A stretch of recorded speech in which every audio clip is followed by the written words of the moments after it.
How many of y'all that people fight y'all battles for y'all? You see, I was down for a few weeks with COVID. The devil thought he had me, but I won. I'm not gonna lie. When I was diagnosed with COVID, but that's it. I cried a little bit. I ain't gonna lie. I brought tears. I wasn't sad that I caught COVID. I knew God had it. Hallelujah. I would have sat in my playing room for the weekend. Bad things I already said. But the enemy comes to steal, kill, and destroy. The devil tried to put depression in my life. But God, with God, all things are possible. Dad told me I should read the Bible when I'm down. I never stopped reading the Bible. I mean, I was sick to the point where you carry groceries and just kill all my stamina when I was down. But look at me now. Last week I was coughing, I couldn't talk, couldn't sing. Look at me now. But God, I gotta give God all the glory, the honor, and the praise. Because I know where my help comes from. It comes from the Lord. I want to say happy Father's Day to all the fathers out there. Happy Father's Day to all the fathers who've been the fathers to the children that's not theirs. And happy Father's Day to the mothers who fulfill that father role. But most importantly, happy Father's Day to the Lord up above, our Holy Father, Jehovah. So I'll be preaching on Father's Day. I'm going to pull from different scriptures, but I'm going to start with Psalms chapter 127, starting with verse 3. Lo, children are a heritage of the Lord, and the fruit of the womb is his reward. As arrows are in the hand of a mighty man, so are the children of the youth. Happy is the man that hath his quiver full of them. They shall not be ashamed, but they shall speak with enemies in the gate. You see, children are the heritage of the Lord. And these days and times, children have a lot to go through. A lot of temptation. Way more than I faced when I was young. Seems like every day is getting worse and worse out there. It says, happy is the man that hath his quiver full of them. You know, you cannot strengthen somebody until you get to a point of strength yourself. You cannot help the sick until you're well yourself.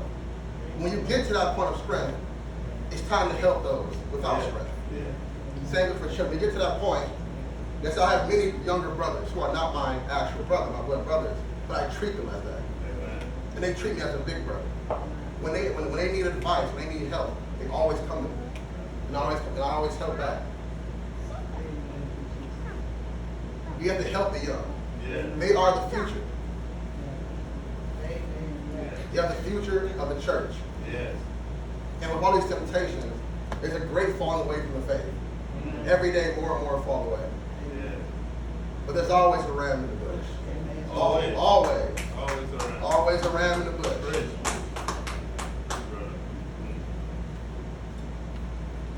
The number one way to make a difference in this world is to fulfill the God-given responsibility to teach your children the ways of God.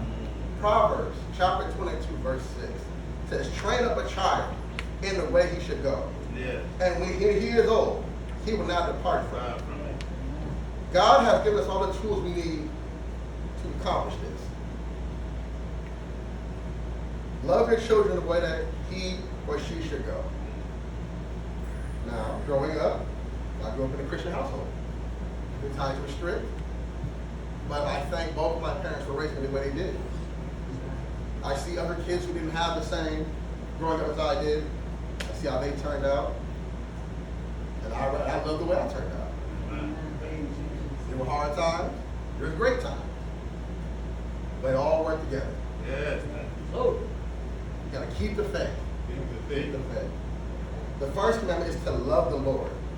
If you do not love the Lord, you cannot love your children. Charity begins at home and spreads abroad.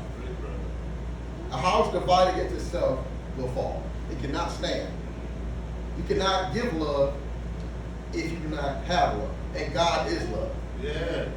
He is love. You need to love the Lord to love anything else. Matthew chapter 22, verse 37 says, Jesus said unto him, thou shalt love thy Lord God with all thy heart, with all thy soul, with all thy mind. See, people says, what is our duty in life? We are put here to serve. Yeah. Matthew 6:33 says, but seek ye first the kingdom of God and his righteousness, and all these things shall be added unto you. When we see God, the Bible says, love thy God with all your heart, mind, body, and soul, and keep his commandments. This is the duty of man. Yeah. We are put here to serve, to love God, trust his commandments, respect him as God. He's our creator. He woke us up this morning. Nothing my God do is small. Everything he does has a purpose. Yeah. God is the author. We are still reading. He already wrote the book. We still reading. We are still reading. That's it. Yeah. The Bible says our thoughts are not God's thoughts. There's something that happen that might confuse us, cause disarray. But you don't understand the full effect of it. God knows the true plan. You know, sometimes you have to thank God for the unanswered prayers too. You thank God for prayers he do answer. But have you ever thanked God for the prayers he didn't answer? If God had answered all of our prayers we have ever prayed, all of them, even the ones who were young, what would happen? How many times you got mad at your parents who prayed something, maybe they'd be gone or dead? How many times you prayed you wanted this, or you prayed you wanted this spouse, just to realize what they turned out to be? You thank God for the unanswered prayers too. God knows what we need. God knows what we don't need. We cannot comprehend what we always need. That's why we have God our Father. He is the Father. He sits high and looks low. He's the one who clears the obstacles out there running the race. As a father should.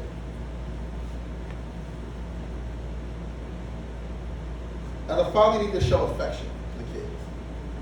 Whether they're your own child or not, you must show them affection. Now, it says show through hugs. You know, a hug can go a long way. The hug gives you that feeling of a coating, that somebody's there. Like science said 8 hugs a day is what's recommended. That's what science said, 8 hugs a day. But a hug can go a very long way. It makes you feel like you're wanted. You know, for some reason, suicide is on a high rate right now. And amazingly, suicide is on a high rate for kids. Now, topics of the suicide wasn't even a topic when I was like 10 or 11. That never crossed my mind. Now it's all the young generation thinking about. They weren't raised, they believe that when they die, they go to oblivion, which is nothing. Everything ceases, there is no spirit, there is no soul. So with that mindset, they don't mind taking their lives. A couple weekends ago, a 12-year-old boy, still in the overpass, getting ready to kill himself. Well, a girl graduated from college, started her class. She was leaving, going on vacation with her boyfriend. She was driving. The 12-year-old boy jumped off the overpass onto the highway and killed himself. He landed on the driver's side, knocking the girl out. The car hit the side rail. The boyfriend grabbed the car and steadied it out. But it was too late. When it hit the side rail, the girl was ejected and killed. The 12-year-old boy lived.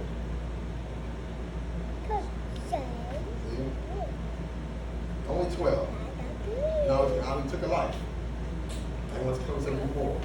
The family wants to press charges. He was 12. And suicidal. If only he had that father figure, had that mother figure, somebody could look up to talk to him about his problems. See, I might be 26, but every now and then, my mom, my dad still come to me and say, son, you're anything wrong. Anything you want to talk about. We always can talk. There was never any conversation that I cannot have. Everything was always on the table. No matter what age, anything I want to talk about, they're going to talk about. That's why I'm glad I have the parents I do. And I do come to them. Sometimes when things happen and I don't have an answer, I go to them, I can talk to the Lord, give me an answer. Don't just tell your child you love them. Show them you love them. Talk is cheap. You must show. You must remember, faith without works is dead. Love without works is dead. You must show them love. Take them out. Give them talking to. Spend time with them. You know, a lot of things is people just want time. They just want you to spend time with them. Get to know them. Talk about their problems. See, the Bible says, remember thy God in all things that you do. Whether I'm doing a church function or I'm out doing what I'm doing, if anybody want to talk about the Lord or their problems, I will stop and talk about it. Because that one conversation I had could stop them from killing themselves. Could stop them from going out on a murder spree. The maturity is going to spread abroad to everybody. A lot of people come to me that's not Christians and talk to one advice. I'm not going to bash you for not being a Christian. Because you may be one in the future. That's why nothing like God do is small. Nothing we do for the Lord is small.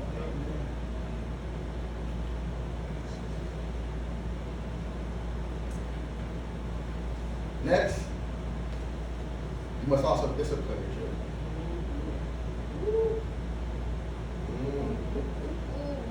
I've been disciplined a few times with my parents. Sometimes we're right, sometimes we're wrong. I've been disciplined. And thank God for it. I meet so many children who's never even been whooped, and it shows. They be cussing out their parents, hitting their parents, and they do it to their parents, they do it to the outside world. And then some people won't take that, and it causes a whole lot of problems. You see, a lot of kids get mad because they believe their fathers lied to them early age, not telling them stuff. That's not the case. Sometimes, when you're in that father position, you must hold back information. Like the Bible says, God gives us milk before he gives us the meat. Yeah.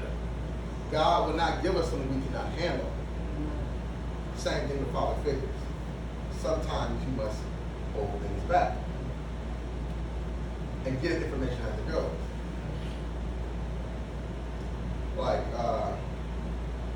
right now, one of the problems our kids face nowadays is gender problems, gender and sex. I didn't have way that talk until I started around 13 or 14. But now that's too late nowadays. You gotta have it earlier. You gotta have it way earlier. I'm talking about maybe 7 or 8, way earlier. When I was a kid, it was just guy and girl. It was male and female. That's all it was. Now you have, as of now, 33 different genders, ranging from guy, girl, pansexual, sapiosexual, all those different kinds. You got people who want to be called by different pronouns now. Instead of he, she, is they, them. This is what I do on a daily basis. I live in the field, but I work in my own dream. There's a lot that goes out there. There's a lot. And we need to have that talk early. Because it's a lot of confusion. And it's going to spread every day.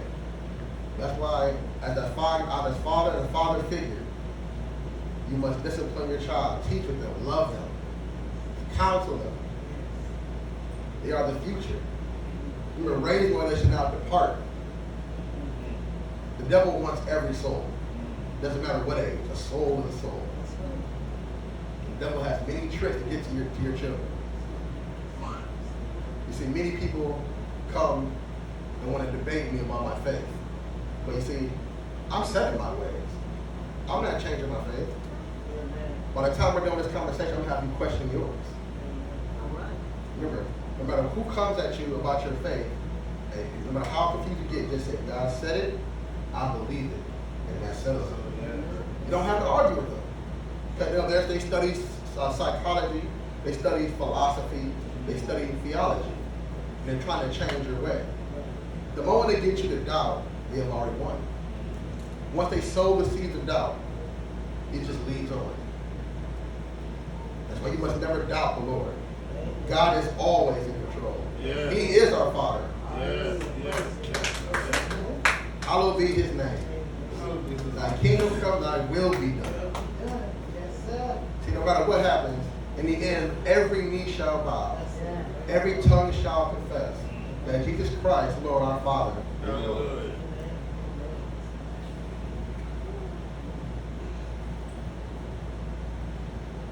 Proverbs 13:24 says, He that spareth the rod hateth his son, but he that loveth him chastiseth him betimes. You see, I get chastised every now and then. You know, I'm a procrastinator. I am definitely a procrastinator. That's my biggest fault.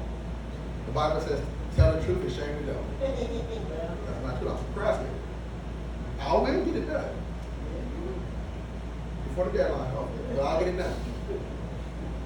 See, my thing is that I like to let things build up. And I take it. And then I just do it once it gets a little hot. Like this weekend, my dad did set some TVs. He got me for about a week and a half, set some TVs up, clean up.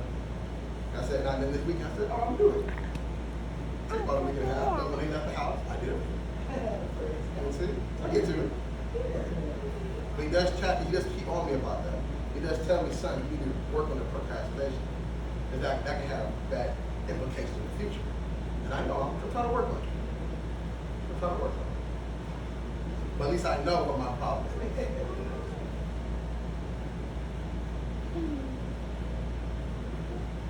Love and discipline go together. Like a shovel is one tool, but has two separate tools. Proverbs 22, verse 15 says, Foolishness is bound in the heart of a child, but the rod of correction shall drive it far from him. Like my dad said many times. When he was young, there was no anxiety. There was no all this. Oh, no. Got it whipped out of you. But I did that too. Back in the day, if we did something wrong, he got us. If we did something that was too feminine, he got us. You know, like he kept us on the straight and narrow. And I'm glad.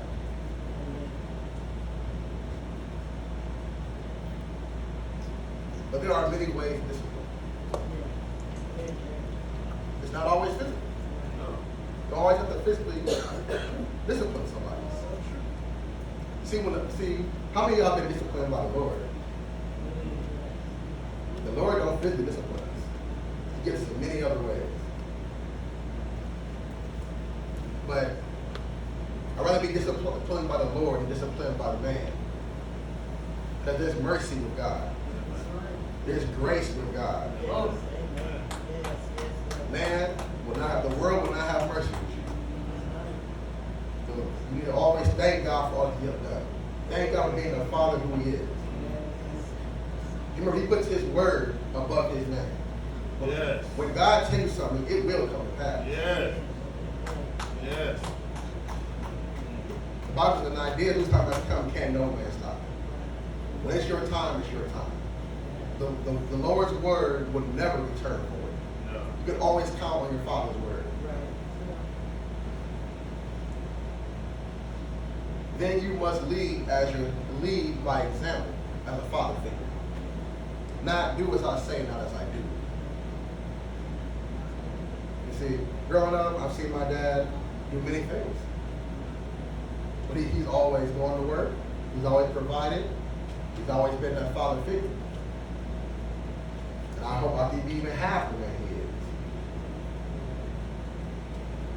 Because he's led by example. He talked the talk and he walked the walk. He kept the faith. He walked in the faith. All he does is for the church, for the family. And God the Father the same way. You know, God never went against His rules. He leads by example. You must teach your kids to come to church. And not just one day a week. You must teach them that sometimes they must go to church functions. Fail not to assume yourself in the house of the Lord. We need to be strengthened. You not necessarily need to come to church and go to heaven. But coming to church and be strengthened by God's elect. Keep your faith strong. Keep the doubt away. Get rid of all the stuff that's on you from the whole week. You need to come and be renewed. That's what church is for.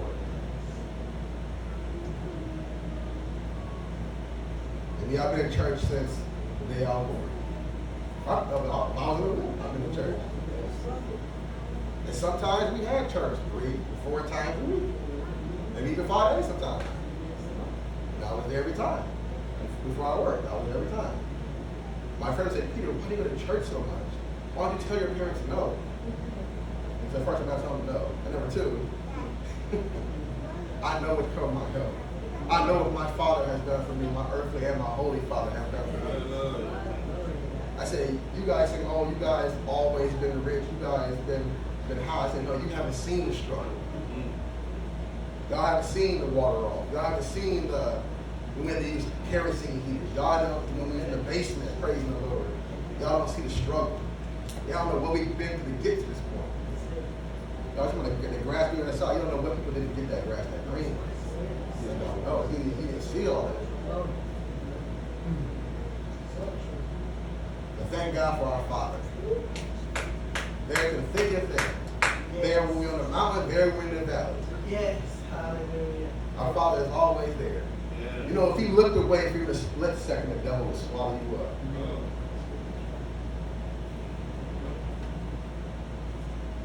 Next thing, you must guide your kids through their gifts. Yeah. You know, a lot of people who have, you know, God don't take away your gift. Hopefully your gift activates when you're of age to understand it. But sometimes your gift activates early. Many kids are out here, like I believe most of these schizophrenics out here are people with actual gifts, to see the dead, to communicate. But without the right guidance, they go crazy. They cannot handle it.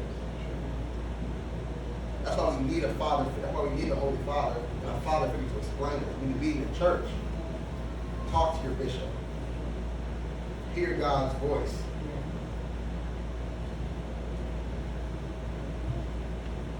Next thing, you must keep them away from temptation.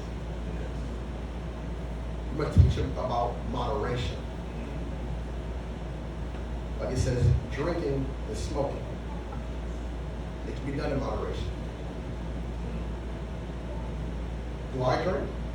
Yes, I do. But I do it in moderation. You've never heard me go out being arrested. Never go out doing this, destroying property. I do it in moderation. Social drink. Do I smoke? No, I don't smoke. I know the health factor. I don't smoke. Not my thing. But as growing up, my parents put that in my mind, put that in my head. That when you grow up, there will be things. They talked about drinking, how bad it can be. They talked about smoking, how bad it can be. They've been through that. But we listen to our father and our parent figures. Like there's two kind of people in this world. People who learn majority by going through problems, and people who go by watching others go through problems. I learn more by watching others go through problems. Like I sit down with my mom a lot, I sit down with my dad a lot, and I talk about their past. Let me hear what you went through, so I can avoid that. All the problems we went through. I want to avoid that. I don't want to go through the same thing. I got my own problems. If I can avoid these problems, it'd be great. And I know my ministry's coming up. And I know it's going to get tough.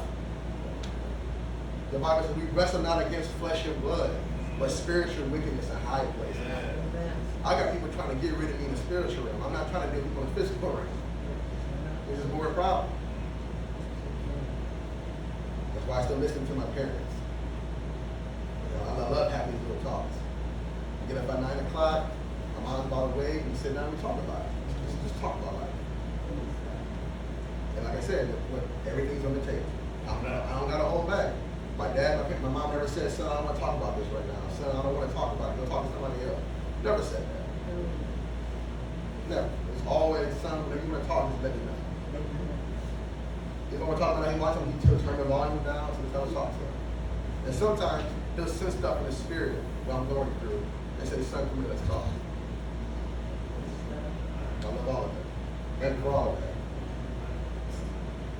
Then you must educate them according to God's holy word. Yes, yes. Deuteronomy 6, chapter 5 to 9 says, "And thou shalt love thy God with all thy heart, with all thy soul, and all thy might. And these words which I command thee this day shall be in thine heart. And thou shalt teach them diligently unto thy children, and shalt talk of them when thou sittest in thine house, and when thou walkest by the way, and when thou liest down, and when you riseth up. And thou shalt bind them for a sign upon thine hand, and they shall be frontlet between thine eyes. And thou shalt write them upon the posts of thy house and on thy gates." This is saying that you shall teach your children at all times. There is never, every moment is a teaching moment. Many times we watch a program. I didn't do it, but my dad, my parents said, "Look at this son, it's not what you not do every moment." You might be outside seeing something, it's a teaching moment. There is no such thing as useless information. All information is useful in some way or form. Yes, it is. Because that doesn't matter. No, everything matters. When people talk, they think, "Oh, listen, I'm listening to every word you say." Because you might say that might help me in the future. Or so I might even know in the future. Do not disregard any information. I think there's no such thing as bad publicity. You're either famous or you're infamous. No such thing as bad publicity. No such thing as useless information. And it says, "And thou shalt write them upon the posts of thy house and on thy gates." Don't be ashamed of serving the Lord. The Bible says, if you're ashamed of Jesus before man, Jesus will be ashamed of you before the Father. You see, God is the judge, jury, and executioner, and Jesus is the lawyer. We're not getting to heaven if Jesus don't allow it, because we all have sinned and come short of the glory of God. And God takes sin from nobody. But only because the Father gave up his Son on the cross and washed us in his blood that we can gain access to heaven. This is why we love the Father. He gave his own Son for us. He didn't have to do it. He did not have to do it. He had to send his Son to understand us, to understand sin. See, God the Father is so perfect, he cannot understand sin. It's not his nature. So he sent his Son for us. Jesus didn't have to do it either. He just knew it was coming on the cross. But he knew it had to be done.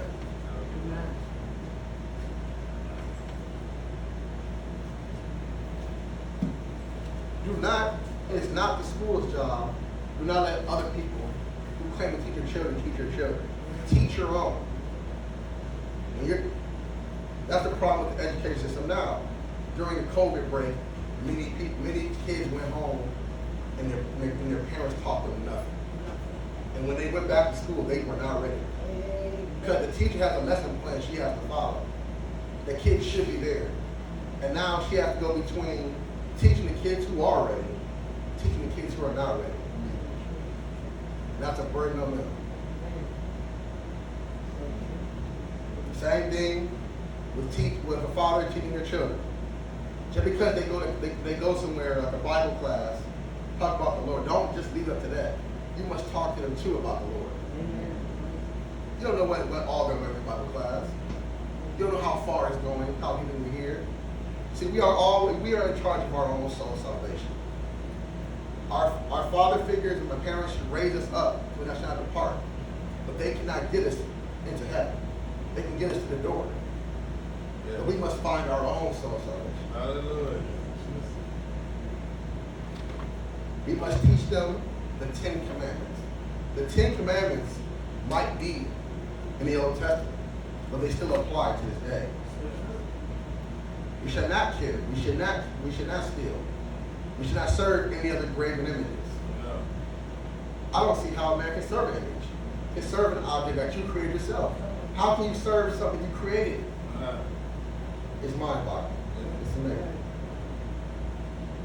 And how you know that serving God, the truth is that as Christians, the Christian religion has stood the test of time. As many religions fall away, the Greek, the Romans, God is still here. Out of all the books that ever been made, the Bible is still the number one sold book of all time. Yes. Out of all religions that's out there, Christian is still the number one religion. We have still the test of time. That's how you know God is real. Yes.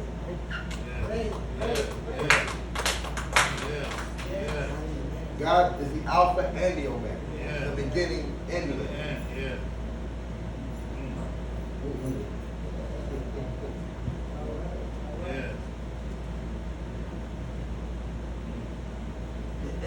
Morality. You must teach your children morals. A lot of people believe that they serve God, that's all they do is go to church, and that gets them to heaven. You must teach them to go out and do their part. We do our part, God does his part. You reap what you sow. When you go out, you must help others. Be a missionary. Go out. Speak the word of God. Try to get more souls. The more souls you collect, all of heaven rejoices. The more souls you bring into God, the more you're rewarded in heaven. Yes. You need to spread his name. There's a great falling within the church every day. We must bring more people. The kids are our future. They are our future. Prayer. Yes. I mean, I know prayer changes things. A family that prays together stays together. We have prayed as a family a lot. Sometimes it be long prayers. But I'm there. Because you don't know which prayer saved your life. Many times parents come in and pray for me while I'm asleep. I know they pray all night and day. I know when I was sick they prayed. You just don't know which prayer saved your life. So you don't know which person saved your life. That's why you need to go out and spread charity abroad. You know, there are some prayer warriors in this world. There are some mothers and fathers who will pray for hours. Hours on their knees, just praying, talking to the Lord on your behalf. And you don't know which prayer got through to God. That's why I pray myself too. Just pray for your children night and day. There was never a bad time to pray. You can pray anywhere, anytime. I pray at work sometimes. I know I'm a forklift driver. In my park, and I pray, I talk, I sing to the Lord. Somebody get that unction just to pray. You know, without visions, people will perish. I'm not really having visions yet, but I am feeling unction. I feel with things like something is amiss, something is wrong. Then I pray and talk to God like, God, I don't know what's wrong, but something is wrong. I feel like something is off. And you pray to God, please, what it is, don't let it affect me. Anything negative, don't let it affect me. And many times that happens, many times. You know what I'm saying? Like I'm driving, it was the winter time, I'm driving, I see a flipped over bus, and I see a flipped over ambulance car on Arlington, taking my sister some food. And I'm like, there's snow and there's ice. I'm like, okay, this is not right. I'm looking now, I see cops to the right. I see no ice on the ground, I'm like, this is not right. Something is wrong. I slow down to 10 miles an hour. That didn't help. I hit the ice. With my Jaguar, I would say, my Jag. I spin out. I mean, completely. I'm doing spins like this in front of the cops and everybody. I jump the curb. I spin around the bus and the ambulance, missing all of them. Then I'll hit the curb, jump over the other side to the opposite lane, and I go around the pole. And then I come back and flip back, and I'm not back in my lane. Perfectly, I get out the car, I'm safe. I thank God, I'm praying, I thank God I missed everything. I missed the truck, I missed the cops, I missed the pole. My car could have been totaled. I could have been really hurt. My car could have flipped. You know, if you know about a Jag is all metal. That would have hurt. That would have hurt. Cops were running like, sorry, are you okay? We witnessed it all. I get out, like, oh no, I know my car is wrecked. I get out, the only problem I got is my rim is cracked. My rim is cracked. Still driving. I drove it to the shop. I'm like, man, this is a Jag. This is going to cost me so much money. And I get to the shop like, sir, do you have a rim for me? I know you don't have a Jag on. He said, actually, I have a Jag on. He said, is it a 17? He said, it's a 17. He said, how much I'm charging for? He said, being a good customer, I get you for $100. Nobody but God. Amen. Nothing else wrong with the car, just the rim crack. Amen. Nobody but God. Amen. See, the devil can propose, but God will dispose. God will oppose. That's why He's our Father. That's why we serve. That's why we love Him. Hallelujah. And He always have a ram with us. Sometimes you have a testimony of going through a test. And we learn through testimonies. Hearing what people go through. Hearing the goodness of God. In conclusion, the church and its youth program are here to assist the children. We need to either watch and pray and pray for protection for our kids. Because it is dangerous out there. And I don't know if you have noticed that the child abduction rate has skyrocketed. And to watch your children. You need to teach them early. A lot of kidnappers out here taking you places. You have to be careful and be very watchful. Pray. You need to pray and trust in our Father. Thank you. Hallelujah.